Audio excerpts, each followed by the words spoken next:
Et yo tout le monde, j'espère que vous allez bien. Aujourd'hui, on va se retrouver pour une vidéo que j'aurais jamais pensé faire. Aujourd'hui, on analyse Norman. Pourquoi est-il moins actif? Pourquoi plein de gens pensent qu'il est fini? N'hésitez pas à partager cette vidéo, à laisser un pouce bleu. Et sur ce, générique.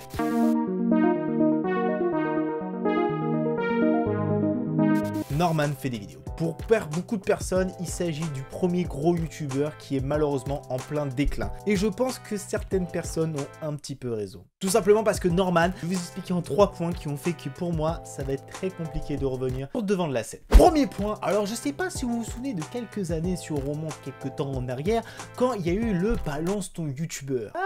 Vous vous souvenez de celui-là? Le petit tweet que Squeezie avait mis pour mettre un petit coup de balayette derrière la nuque de certains youtubeurs, hein?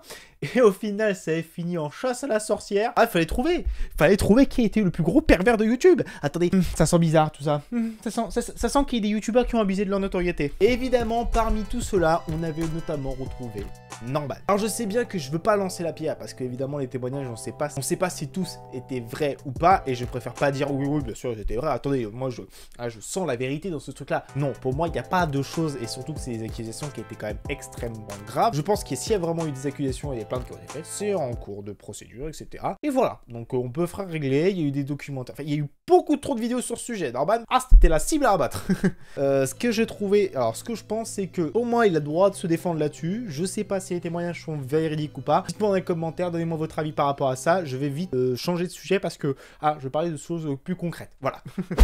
Deuxième chose, son spectacle. Alors son spectacle, vous connaissez, Norman fait du one man show depuis plusieurs années. Son premier one man show avait cartonné. Parce que je l'ai vu en version totale, etc. Et je trouvais plutôt bon. Sauf que j'ai regardé son dernier spectacle sur Amazon. Ouais. Et j'ai compris pourquoi je n'adhérais plus. C'est qu'en fait, la sensation que j'ai eue en voyant ce one man show, c'est que j'ai vu un Norman de 2010. Ah ouais, mais c'est la sensation que j'ai eue, hein. Je vais pas vous mentir, vous dire ouais, mais non, mais il a grandi, il est devenu papa. Oui, il est devenu papa, il est avec sa femme, etc. Tout se passe très bien pour lui dans un niveau perso. Mais dans des niveaux pro, j'ai l'impression d'avoir les mêmes blagues, de pas avoir quelqu'un qui a évolué, qui a su évoluer avec sa génération, avec sa communauté. C'est que la communauté qu'il y avait à l'époque, où on était un peu jeune, innocent et on savait pas trop quoi faire sur YouTube, bah maintenant il y a trop de contenu. Donc maintenant, faut se diversifier, sinon ça marche plus trop, tu vois. Et c'est là où, justement, son spectacle, ça a été le premier coup de massue pour moi, où il a pris conscience que ça se passait mal, parce que les retours négatifs qu'il y a eu dessus, c'était pas ouf. Les gens, ils ont pas été tendres. Alors moi, franchement, je disais que j'avais l'impression de voir un mec de 2010 qui faisait des blagues, que voilà, je rigole plus maintenant. Il y en a, ils ont été encore plus trash que moi. J'ai vu juste les commentaires, j'ai fait, waouh. Tranquille, hein, les gars, on comprend que vous avez peut-être payé votre place. Tranquille, détendez-vous, ça va faire du bien, hein. Où il a fait même des blagues où il a dû s'excuser en story sur Instagram. Je voulais revenir sur une blague de mon spectacle qui clairement est mal passée.